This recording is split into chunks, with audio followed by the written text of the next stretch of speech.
toujours Aleph. Oui, on est en passage Aleph tout le temps.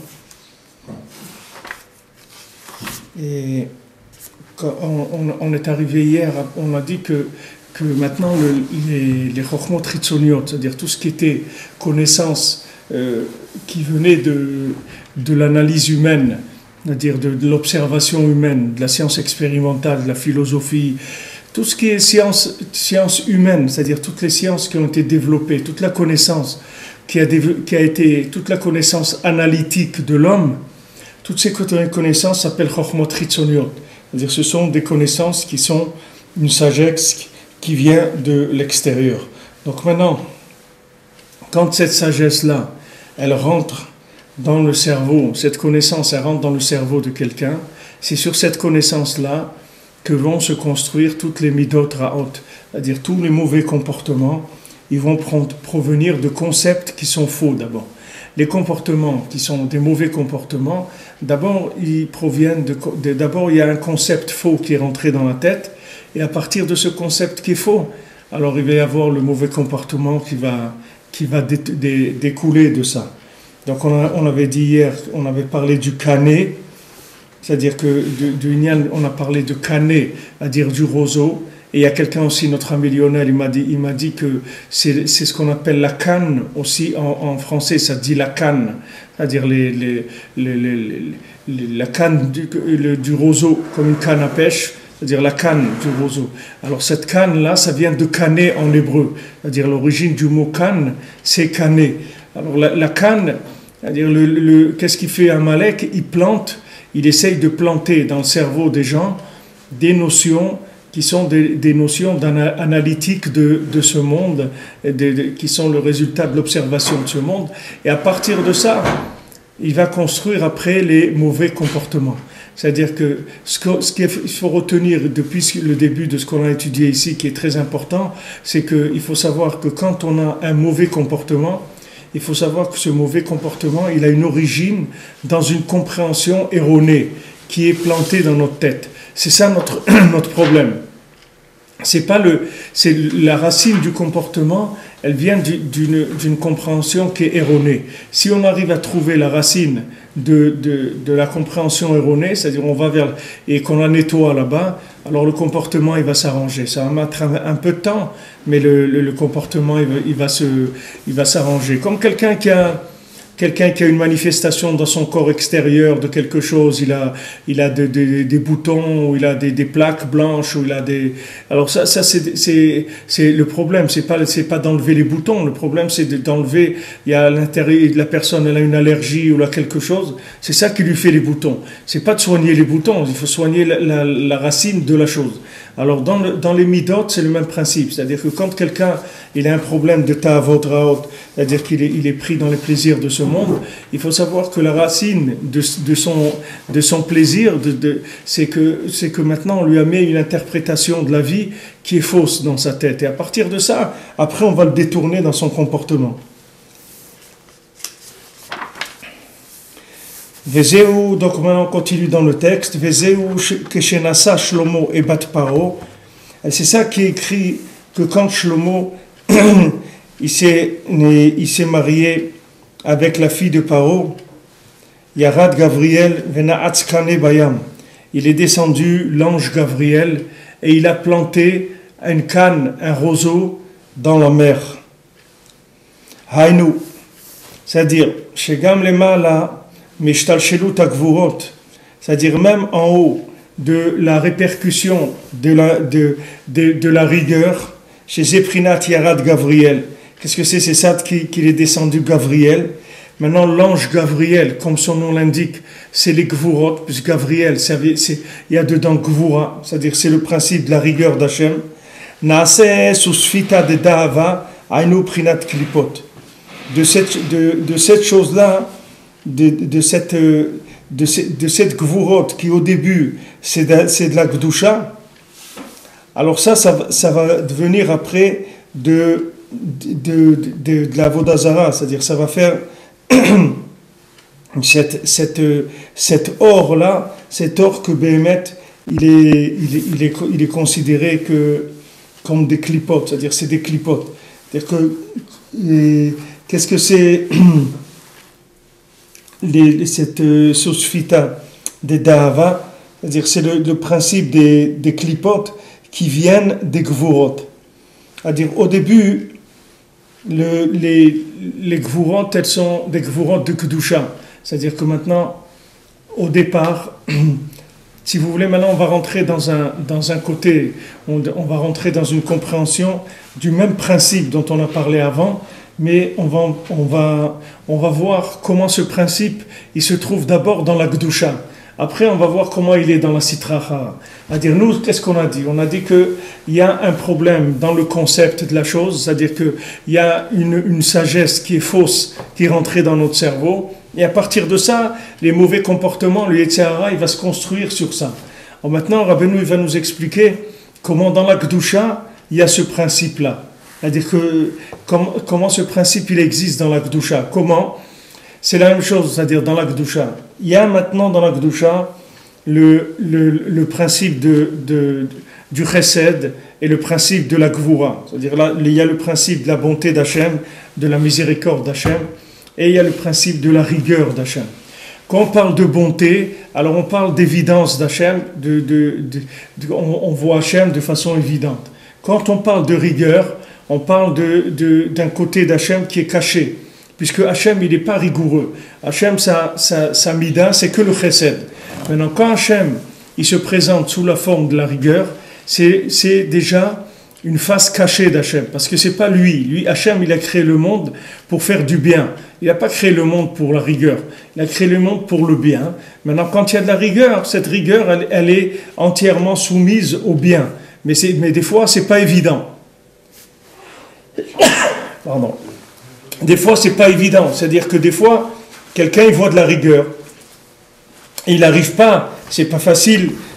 Quand quelqu'un, il tombe malade, ou quelqu'un, il a pas on lui a volé son argent, ou il a des problèmes. C'est difficile de dire à quelqu'un, voilà, c'est Hachem, il t'aime, c'est pour ça qu'il t'a envoyé ça. La personne, elle s'énerve, elle dit, qu'est-ce que ça veut dire Hachem il m'aime? Si Hachem il m'aime, pourquoi il me rend malade? Pourquoi il m'enlève mon argent? Si Hachem il m'aime, il doit être en bonne santé, il doit me donner de l'argent. Alors ça, c'est quand le visage d'Hachem, il se cache et il se présente sous la forme de la rigueur. C'est-à-dire que maintenant, quand l'ange Gabriel, il est descendu, c'est-à-dire quand maintenant le Paro, quand le Shlomo Ameler, il a fauté, c'est-à-dire dans sa chokhma, il a été se marier avec la fille de Paro. Maintenant, lui, il ne devait pas se marier avec la fille de Paro, mais lui, il se croyait capable de pouvoir intégrer la fille de Paro dans la Kedusha. C'est-à-dire, bien sûr que Shlomo Amelech, il ne s'est pas marié avec la fille de Paro parce qu'elle lui plaisait ou elle était belle ou des choses comme ça. Lui, c'était que des tikkunim au niveau de la chokhma. Maintenant, lui, il croyait qu'il était arrivé à un niveau de chokhma où il pouvait intégrer la fille de Paro dans la Kedusha. Et il s'est trompé. Il s'est trompé. C'est-à-dire, comme il a essayé d'aller intégrer quelque chose qui n'était pas, dans le moment, n'était pas venu encore de l'intégrer, ça entraînait que ça réveillait les gvurot dans le ciel. C'est-à-dire, ça a réveillé de la rigueur. Et cette rigueur, elle a fait que Gabriel, qui est l'ange de la rigueur, que Gvura, Gabriel, il est descendu et il a planté un roseau, une canne dans la mer. On verra après qu'est-ce que c'est cette canne et qu'est-ce que c'est qu'il a planté dans quelle mer, dans l'océan de la sagesse, etc. Maintenant, quand Shlomo, c'était un chacham, c'était un grand chacham, c'était un des plus grands chachamim du monde, qu'il y a eu dans le monde. Donc lui, il a pensé qu'avec sa chokhma, il était capable d'intégrer la fille de Paro. Ça veut dire intégrer la fille de Paro, c'est-à-dire qu'il est allé chercher des éléments qui étaient à l'extérieur, qui étaient très loin, et il a dit ces éléments-là, je vais les faire rentrer dans la Kedusha. Mais maintenant, il s'est trompé, parce que la Torah, elle lui a dit de ne pas faire ça. Donc maintenant, quelqu'un, si la Torah te dit de ne pas faire quelque chose, tu peux être tranquille et ne pas essayer de les faire parce que tu ne vas pas réussir.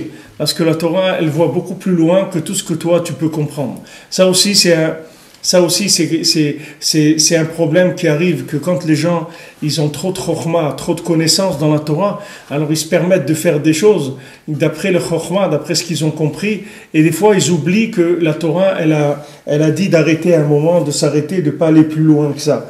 Donc il y a une gestion à avoir, même dans la chokhmah. Même quelqu'un qui maîtrise la chokhmah, il doit faire attention, parce que c'est pas parce que quelqu'un il est très chacham dans la Torah qu'il peut se permettre des choses sans limite. C'est-à-dire il doit savoir où elle est sa limite. Donc maintenant, quand lui, il est sorti de la limite de la Gdusha, en allant se marier avec la fille de Paro, il a entraîné une augmentation des Gvurot. C'est-à-dire c'est la rigueur qui s'est mise en place. Cette rigueur, elle a été entraînée par le fait que le chesed, il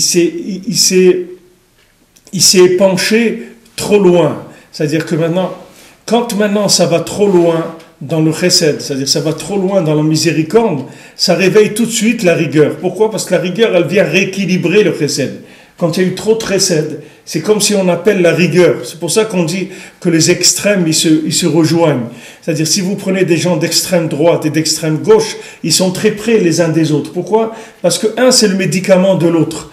Dès qu'on parle d'extrême, les extrêmes, ils se rejoignent. Parce que chacun, dès qu'il dépasse sa limite, il appelle tout de suite l'extrême de l'autre côté. C'est-à-dire, quand quelqu'un, Avraham Avinu dépasse dans le chesed, il a été trop loin, il a fait naître Ishmaël, tout de suite ça fait naître Esav. Le fait que maintenant Ishmaël il a existé dans le monde, tout de suite il y a Esav qui est venu. Pourquoi? Pour contrebalancer l'existence d'Ishmaël, que l'existence d'Ishmaël, c'est une exagération de la bonté. C'est de ça qu'il est né Ishmaël. Ishmaël, il est né des chassadim d'Avraham Avinu qui n'étaient pas encore inclus dans la Gdusha. Donc ces chassadim, c'est-à-dire cette expansion exagérée, ça entraîne après une retenue exagérée. Donc ça amène de la rigueur. Donc le fait que maintenant, Shlomo, il a été chercher la fille de Paro pour se marier avec elle, c'est-à-dire il a été chercher une femme qui était très loin, c'est-à-dire il a été vraiment, c'est un aventurier, c'est-à-dire il a été chercher une femme qui était très très loin pour l'inclure dans la Gdusha. Ça entraînait tout de suite l'équilibre qui est venu, c'est-à-dire l'amida qui est venu pour équilibrer et qui est l'éveil de la rigueur dans le monde. Donc quand la rigueur, elle vient, c'est parce qu'il y a eu une exagération dans le chesed. Et ça, c'est quelque chose que, bien sûr, tout le monde connaît et vous pouvez vérifier tous les jours. Vous verrez que les gens, par exemple, qui ont été gâtés, des enfants gâtés dans leur enfance, etc., après, ils ont beaucoup de problèmes quand ils grandissent parce que ils ne sont pas du tout équilibrés et ils s'attirent sur eux beaucoup de rigueur parce qu'ils sont tellement habitués à ce qu'on leur refuse rien, avoir tout pour eux c'est normal, et quand ils se rendent compte que c'est pas du tout normal, alors c'est difficile pour eux. Alors toute exagération de côté de l'expansion du bien, ça amène automatiquement une réaction du côté de la rigueur. Alors ce qu'il dit ici, Kishenasa Shlomo et Bat Paro Yarad Gavriel vena Atzkane Bayam, Hainu Shegam Lemala משתלשלות הגבורות, שזה בחינת ירד גבריאל, נעשה sous sfita de da'ava, היינו בחינת קליפות. C'est-à-dire, il y a eu des clipotes qui se sont créées à partir de ces gvurot-là. Alors maintenant, quand on parle de gvurot, ça entraîne automatiquement l'évidence d'Hachem qui se cache. Et quand l'évidence d'Hachem elle se cache, alors il y a toutes les clipotes qui vont s'alimenter de ça. Les clipotes, qu'est-ce qu'elles attendent? Elles attendent qu'Hachem il soit caché pour se révéler. C'est ça, puisque pour les clipotes, de quoi elles s'alimentent? Elles s'alimentent du fait qu'Hachem est caché. C'est comme ça qu'elles vivent, les clipotes. Donc si maintenant, les clipotes, elles ont vu qu'il y a une face cachée d'Hachem, c'est-à-dire la rigueur, c'est ça qui va entraîner qu'elles vont commencer à rentrer en action. C'est comme quelqu'un, vous prenez un jeune par exemple, qui est choyé dans sa maison, etc., il n'a pas de problème, il ne va pas se faire mal influencer par des gens dans la drogue ou dans la violence ou des choses comme ça. Mais si quelqu'un commence à avoir des problèmes avec ses parents, que ses parents ils deviennent un peu rigoureux avec lui, et lui il pense que maintenant ils sont rigoureux avec lui parce qu'ils l'aiment pas. Il dit, tu vois, mes parents ils m'aiment pas, moi j'ai envie de m'acheter une moto, ils veulent pas m'acheter la moto, donc ils m'aiment pas, etc. Donc il sait déjà le fait que le visage de l'amour de ses parents il s'est caché, bien que ses parents ils veulent pas lui acheter la moto parce qu'ils ont peur qu'il va se tuer avec la moto. Mais lui, c'est pas ça pour lui il a envie d'une moto, ses parents ils veulent pas lui acheter la moto, ça veut dire qu'ils l'aiment pas.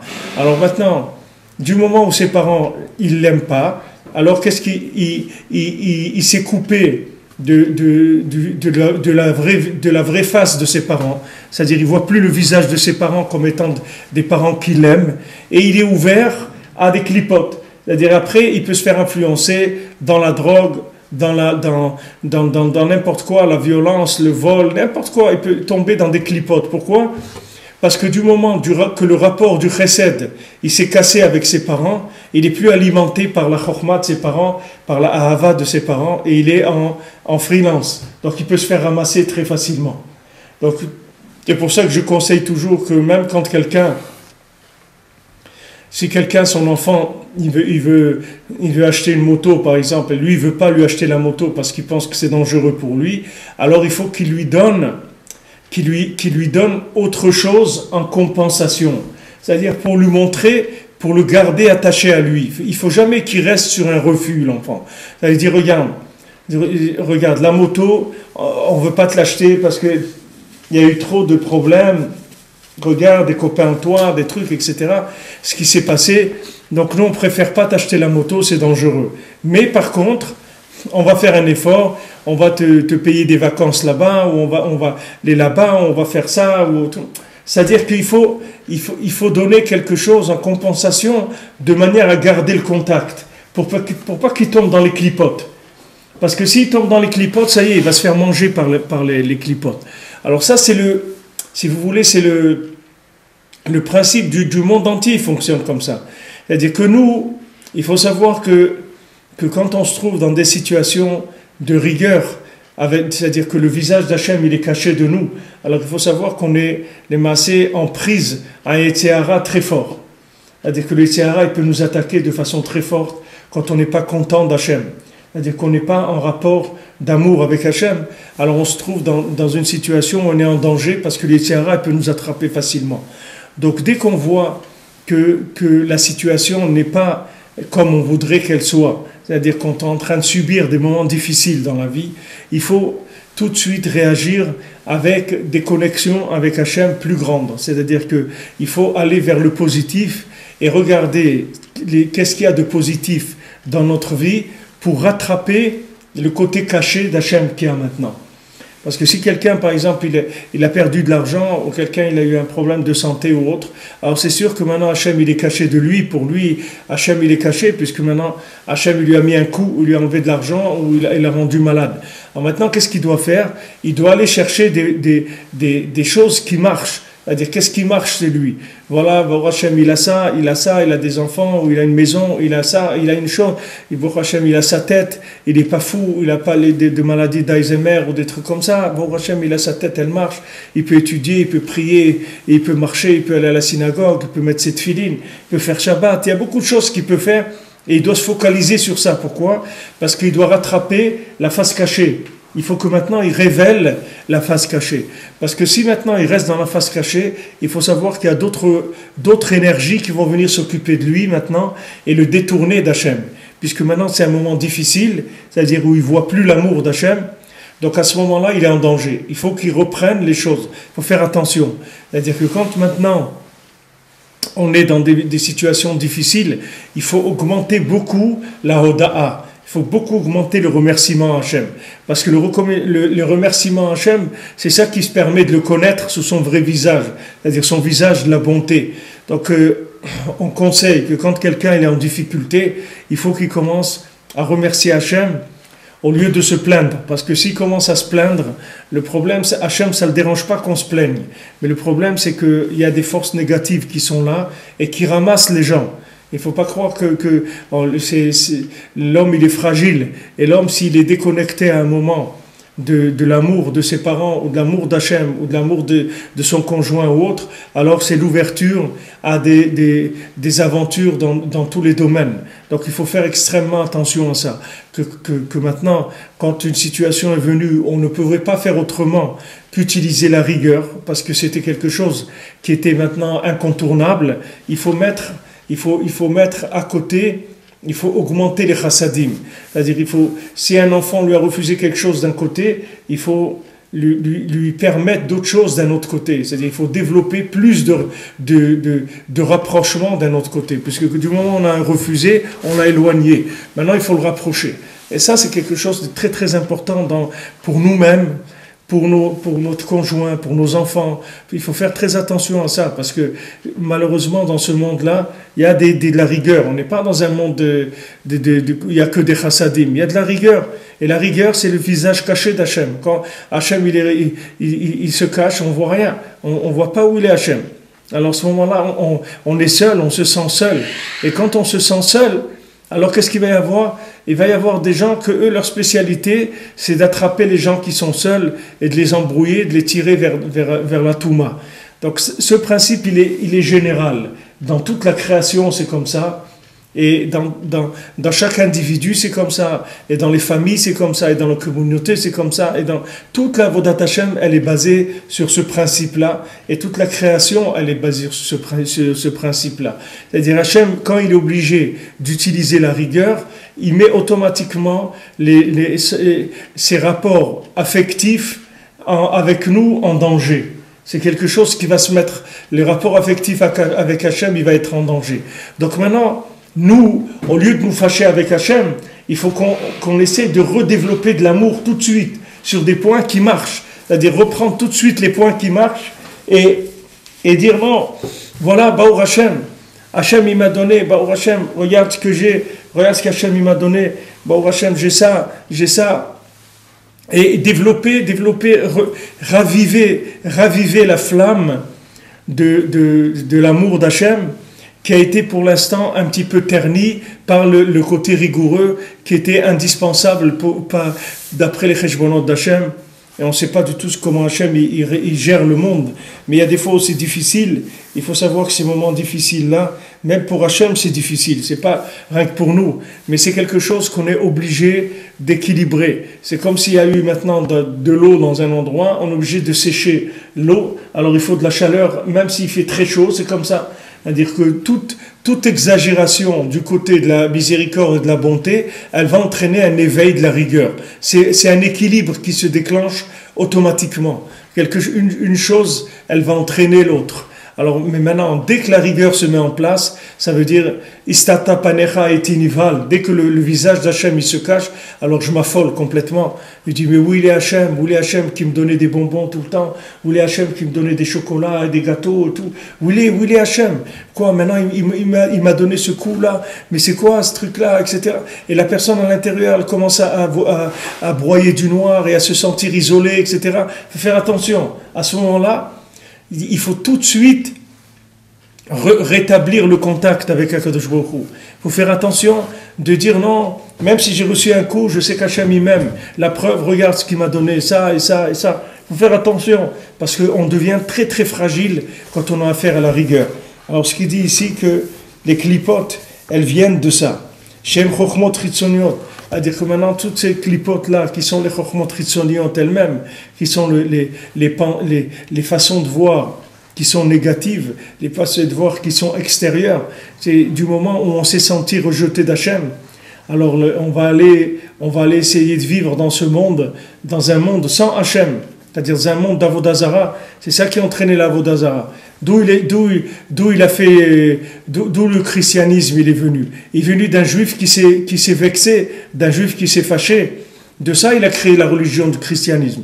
D'où il a créé ça. Il a créé de ça, que lui, il a reçu un affront et il n'a pas pu se réintégrer dans le milieu du judaïsme. Alors il a été faire une autre religion. Maintenant ça, au niveau individuel, chacun c'est comme ça. Lui, il a fait un gros truc, il a fait une très grosse catastrophe. Mais chacun individuellement, c'est pareil. C'est-à-dire que maintenant, il dit, dès que quelqu'un il se trouve dans l'ombre par rapport à Hachem, Il faut savoir qu'il est prêt à faire Avodah Zarah. Qu'est-ce qu'il est prêt à faire Avodah Zarah? Il est prêt à adhérer à des chokhmot chitzoniot. C'est-à-dire il est prêt à faire, à utiliser des moyens qui ne sont pas des moyens de la Torah, qui sont des moyens des gens, des analystes de ce monde, des gens, des scientifiques, des philosophes, etc. Il va se jeter entre les mains de ces gens-là. Pourquoi? Parce qu'il s'est senti rejeté d'Hachem. Alors qu'Hachem, il l'a jamais rejeté. C'est justement un besoin de rééquilibre. Et ce moment de rééquilibre, il est un petit peu difficile.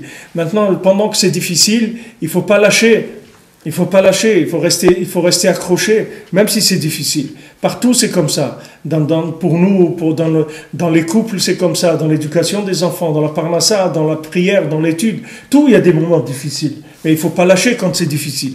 C'est difficile, ça va passer. C'est un moment de rigueur, ça va passer. Mais il faut faire attention parce que dès qu'on est dans ces moments de difficulté, il y a des charlatans qui vont essayer de récupérer maintenant.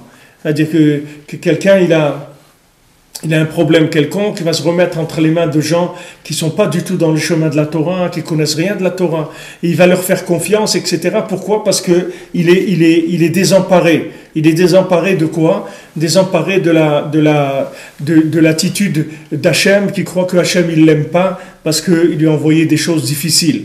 C'est comme un enfant qui risque de faire même une fugue. Combien des enfants ils font des fugues à la suite de disputes ou de choses et même j'ai connu quelqu'un qui m'a dit qu'il y avait un jeune, que ses parents ils se disputaient tout le temps. Et un jour il leur a dit, si vous continuez à vous disputer, je vais me jeter par le balcon. Alors le père lui a dit, bon, arrête de dire dire des trucs que tu vas jamais pouvoir faire. Et le jeune il a ouvert le balcon, il s'est jeté. Bon, Hachem il est pas mort, mais il a été bien amoché. Il faut faire attention. Parce que quand des couples ils ont des choses à régler, et il ne faut pas qu'ils fassent devant les enfants. Bon, chaque couple il a des réajustements, etc. Il ne faut pas faire devant les enfants, parce que les enfants, ça leur casse complètement leur repère, ça les affole complètement. Les enfants, ils sont extrêmement affolés des disputes qu'ils peuvent y avoir dans une maison. Parce que leurs repères, ils sont ébranlés, et dans leur cerveau, ça fait des électrocutions entre le cerveau, l'hémisphère gauche et droit du cerveau, ça fait des mamages d'électricité, c'est très très dur. Il faut faire attention. Quand quelqu'un il a un règlement de compte à faire, quand quelqu'un il doit faire des ajustements, alors il faut s'asseoir et il faut faire ces ajustements comme il le faut. Discrètement, pas besoin, bon Hachem, il y a des moments où le couple il est seul, etc. On peut parler, ouvrir des dossiers, discuter. Mais il faut faire attention de ne pas faire devant les enfants parce que c'est des choses qui sont dangereuses. L'enfant, il ne peut pas supporter les disputes entre les parents, parce que lui, il a besoin de son père et de sa mère, des deux, et d'un père et d'une mère qui s'aiment, tous les deux. C'est comme ça que lui, il considère la vie. Et quand un père et une mère s'aiment, ça veut dire que la vie, elle est possible avec Hachem. On peut vivre dans ce monde en ayant la émouna d'Hachem. Le père, il représente Hachem, et la mère, elle représente la Shrina, c'est-à-dire la résidence d'Hachem dans la matière. Si des parents ils se disputent, alors quand l'enfant il voit ça, il voit qu'il y a un manque de possibilités que Hachem il puisse résider dans ce monde. C'est ça la leçon profonde que quelqu'un il donne quand il se dispute avec sa femme ou qu'une femme elle se dispute avec son mari. Il dit, tu vois, c'est pas possible. Qu'est-ce qui est pas possible? Tu vois qu'Hachem il peut pas résider dans la matière. La matière, elle est trop forte. Le monde, il est trop attirant. Il y a trop de plaisir dans ce monde. Il y a trop de difficultés. Donc, ce monde-là, Hachem, il n'intervient pas dans ce monde-là. Et voilà, ça y est, la personne est rentrée dans l'Avodah Zarah. Cette Avodah Zarah, elle s'est ouverte par le fait qu'il y a eu une déconnexion entre les deux côtés. Le côté masculin et féminin, comme on a vu, battre le principe de la fille et le principe du garçon, c'est-à-dire du sechel d'Hachem. Donc, dans le Shalom Bayit, dans tout, il faut faire attention, dans notre Avodat Hashem aussi, si maintenant on a des coups et des choses, il ne faut pas se poser de questions, il faut continuer à avancer dans la joie, en regardant des points positifs, dire bon Hachem, j'ai la santé, j'ai ça, il y a ça qui marche, comme Rabbi Nathan qui avait vu celui que sa maison avait brûlé à Breslev, et il était en train de ramasser les morceaux de bois qui restaient pour reconstruire sa maison. Alors Rabbi Nathan, il a dit, c'est comme ça qu'il faut faire Avodat Hashem. Il ne faut pas regarder que la maison l'a brûlé. Il faut regarder les morceaux de bois qui sont encore bien pour les utiliser pour la construction de la prochaine maison. C'est-à-dire il faut être toujours dans le souci de la construction et pas dans la lamentation de la destruction. Ok, il y a des gens, ils font des commémoratifs de l'Holocauste, commémoratifs de ça, commémoratifs de ceux qui sont tombés en Algérie, ceux qui sont tombés au Maroc, ceux qui sont tombés de la Lune, ceux qui sont tombés de là-bas, et à force de faire des commémorations de gens qui sont tombés, alors les gens eux-mêmes ils tombent après. C'est à force de parler. Mais si maintenant on commémorait plus les moments de la réussite de l'homme, les moments où au Bor Hashem il a fait du chesed et qu'on appuie ça permettrait aux gens de traverser ces choses très difficiles qu'il y a eu dans le monde, dans l'histoire du Ham Israël, Bifrat, qui ont blessé le Ham Israël profondément et qui permettrait aux gens de faire le shalom avec Hachem. De faire le shalom avec Hachem. C'est sûr que quelqu'un qui a passé la Shoah, c'est très difficile pour lui de faire le shalom avec Hachem. Très très difficile. Il faut vraiment, c'est des gens exceptionnels qui ont traversé ces choses-là et qui sont restés Béchalom avec Akadosh Baruch Hu. Très difficile. C'est des moments tellement, des horreurs, des choses tellement dures. Comment après l'homme on peut lui dire, il faut que tu aimes Akadosh Baruch Hu? C'est très difficile. Comment on peut demander ça à quelqu'un? Très très difficile. À Falpiken, il faut savoir que Hachem il nous aime et son amour il n'a jamais changé. Un jour on comprendra pourquoi c'était, pour l'instant on ne peut pas comprendre, et il faut essayer tout de suite de se réinvestir dans autre chose et d'oublier toutes ces choses-là et de repasser dans une vie normale en essayant de chasser au maximum ces horreurs-là, si c'est possible. Et malheureusement, il y a beaucoup de gens que toute leur vie, ils ont des séquelles de ça, mais ça aussi, ça fait partie de l'Ashgacha et de la volonté d'Hachem. C'est-à-dire que le principe ici, ce que nous apprend Rabbeinu, c'est de savoir que quand maintenant on se trouve en contact avec de la rigueur, on est fragilisé sur notre côté affectif. C'est-à-dire que dès qu'il y a de la rigueur, l'affection, elle se rétracte. Que ce soit avec Hachem, que ce soit avec nos parents, que ce soit avec nos enfants, que ce soit avec notre conjoint, que ce soit avec notre patron. Dès qu'il y a rigueur, il y a tendance à rétracter. L'homme, il est comme ça. Maintenant. Dès qu'il se rétracte, il y a des clipotes qui viennent. Clipotes qui viennent, ils vont essayer maintenant de le connecter avec des compréhensions qui sont des compréhensions chitzoniot. C'est-à-dire ils vont essayer de l'attirer vers des choses qui sont de la philosophie, de la science, toutes sortes de choses qui sont extérieures. Ils vont essayer de lui proposer ça en lui disant, voilà, tu vois, la science, ça marche, ça marche, c'est des choses qui marchent. Donc viens vers quelque chose qui marche. Regarde, maintenant tu étais dans quelque chose qui ne marchait pas. La preuve, regarde le coup que tu as reçu sur la tête. Regarde, tu as voulu avancer. Regarde ce que tu t'es pris sur la tête. Donc viens vers des choses qui marchent et qui sont beaucoup plus maîtrisables. Viens vers ces choses-là. Le Yitzhara, il essaie de tirer vers sa Chochmot Chitzoniot. Hanikra Gamkem Kane. Donc on voit que ces Chochmot Chitzoniot qui s'appellent des cannes, des roseaux qui sont plantés dans le cerveau de la personne. Vena'atz Beyam HaChochma. Maintenant, qu'est-ce qu'il a fait? Gabriel, il a planté une canne, un roseau, dans l'océan de la sagesse. Shemechasser Mekom HaKdusha. C'est-à-dire, quand maintenant il plante cette canne dans l'océan de la Chochma, il va diminuer l'endroit de la Kdusha. C'est-à-dire que si maintenant quelqu'un, dans l'océan de la Chochma, on parle de l'océan de la Chochma parce que la sagesse, c'est quelque chose qui est comparé à l'eau et qu'on dit comme on dit, va temalé haaretz de'at Hashem kemaim ayam mechassim, que la connaissance d'Hachem va remplir le monde comme la mer, comme l'eau elle recouvre la mer. C'est-à-dire que le principe de l'eau, c'est le principe de la Torah, de la connaissance d'Hachem. C'est le principe de l'eau. Maintenant, quand il y a de la rigueur, alors il y a les gvurot, la rigueur qui vient et qui plante dans l'océan de la sagesse une base négative qui est provenue d'un choc affectif avec Hachem. Ensuite, il y a une sagesse négative qui vient, et sur cette sagesse négative, il va y avoir tous les comportements négatifs qui vont venir. Donc maintenant, on avance plus dans le principe, c'est-à-dire on voit d'où vient le fait qu'il y a eu, à un moment, des idées négatives qui sont rentrées dans la tête de quelqu'un. D'où viennent les idées noires, d'où viennent les pensées négatives, que ce soit des pensées de manque d'émouna, ou que ce soit des pensées suicidaires, ou des choses comme ça. D'où ça vient ces choses-là? C'est-à-dire à un moment, il y a eu un trouble, il y a quelque chose dans le côté affectif qui s'est cassé, que ce soit familial, que ce soit avec Hachem, mais il y a quelque chose qui s'est cassé. Quand maintenant ça s'est cassé, ça a entraîné automatiquement l'intrusion de cette canne-là qui est venue se planter dans notre cerveau et qui va commencer à broyer des idées noires et à nous amener des compréhensions qui sont complètement à l'envers de la vie. Mais tout ça, à la base, c'est venu uniquement d'une déconnexion. Le fait que maintenant, tant qu'il y avait de la connexion, on ne se posait pas de questions. On avait vu dans notre Torah, tant qu'il y avait de la confiance entre les gens, on ne se posait pas de questions. Quand un couple il est en confiance, il n'y a pas de question. Ni combien d'argent tu gagnes, ni qu'est-ce que tu as fait avec l'argent, ni rien du tout. Ça roule, il n'y a pas de problème, tout roule. Au moment où la confiance elle se casse, où il y a un choc affectif, on commence à faire les comptes. On dit, attends, mais regarde, qu'est-ce que tu as fait avec ça? Pourquoi tu as acheté ça? Pourquoi tu lui as donné ça? Pourquoi tu aides toujours tes parents et mes parents ne les aident pas? Pourquoi ça y est, ça commence les histoires. Parce qu'il y a un moment, il y a eu une cassure dans le côté affectif. Maintenant, ça a amené de la rigueur. Et cette rigueur, elle va commencer à développer des idées noires et des idées négatives qui en fin de compte, après, ça arrive à amener des ta'avot et des midot raot, des mauvais comportements.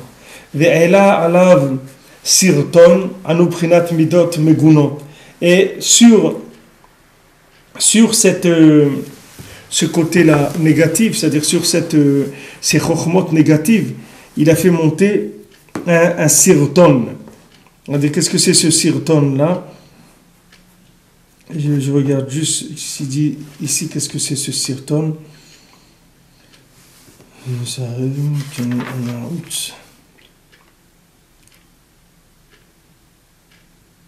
Alors ça a l'air d'être une petite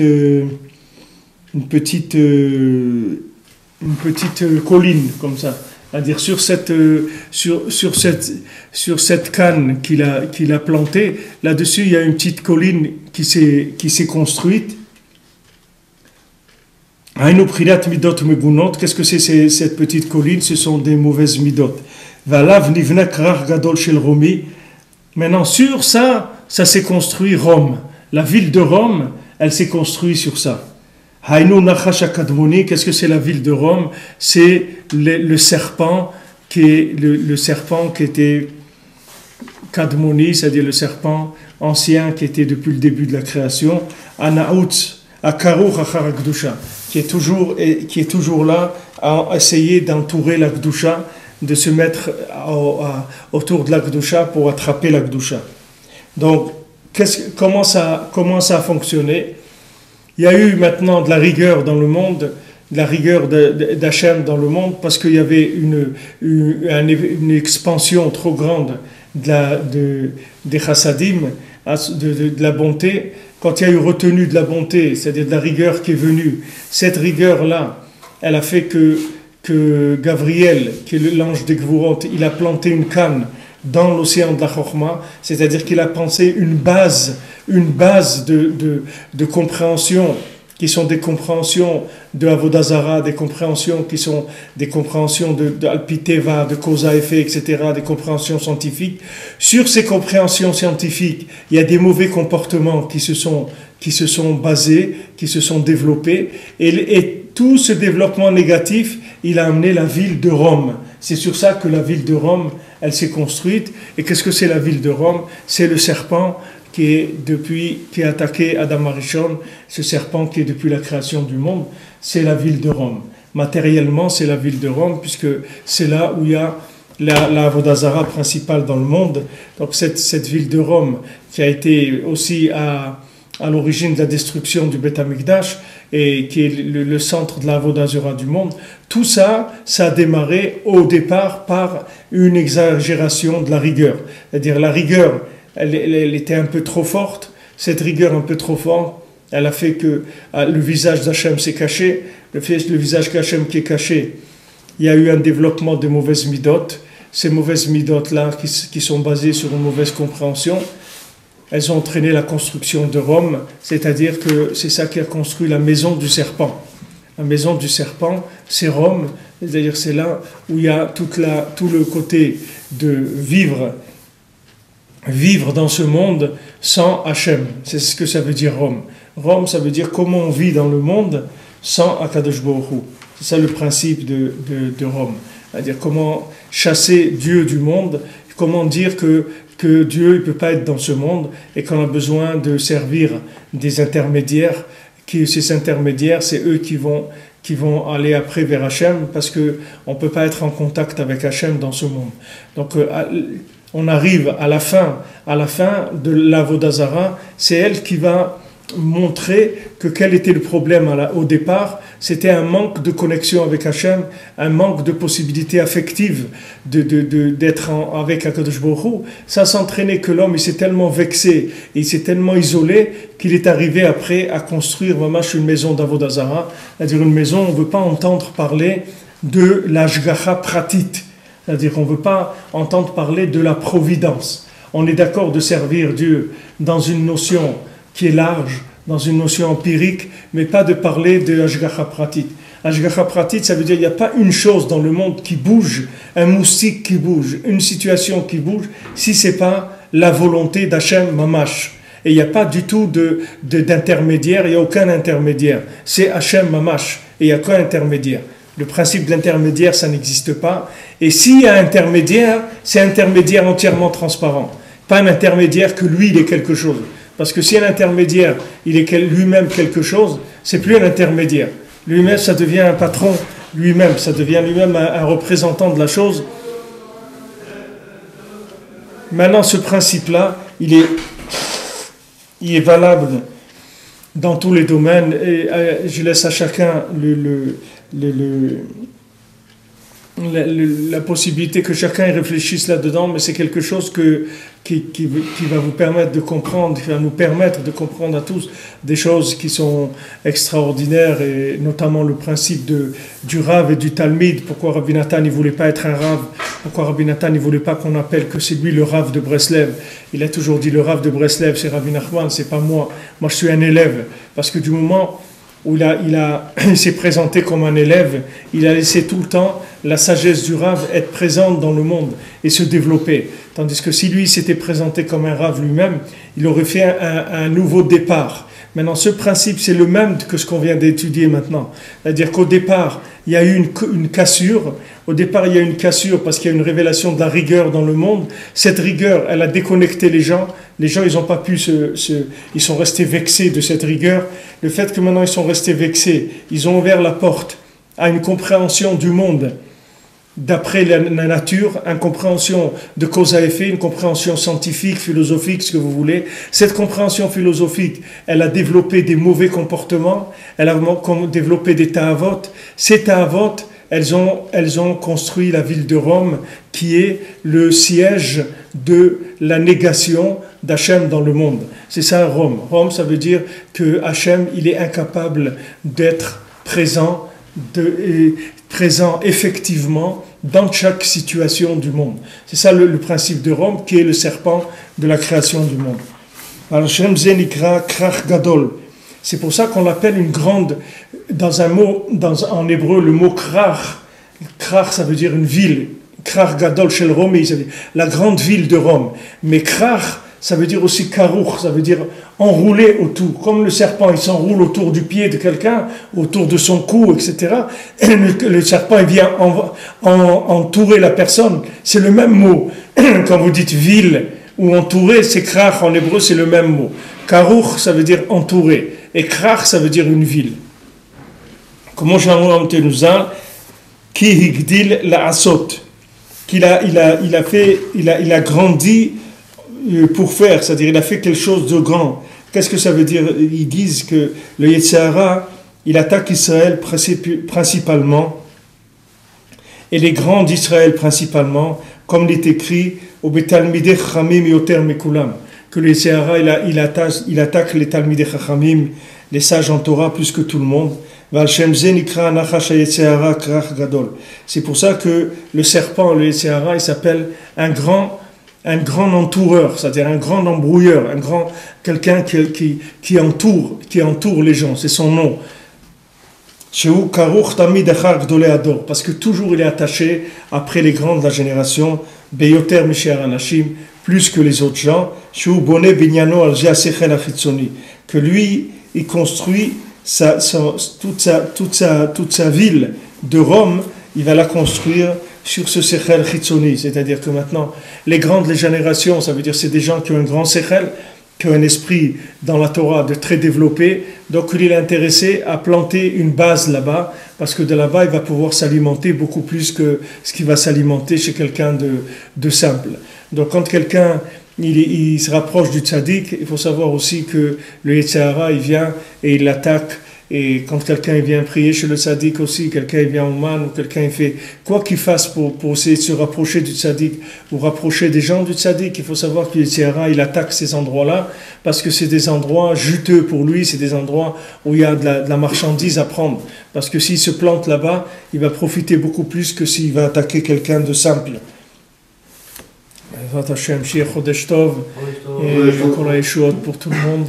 Et demain on continue, Hashem.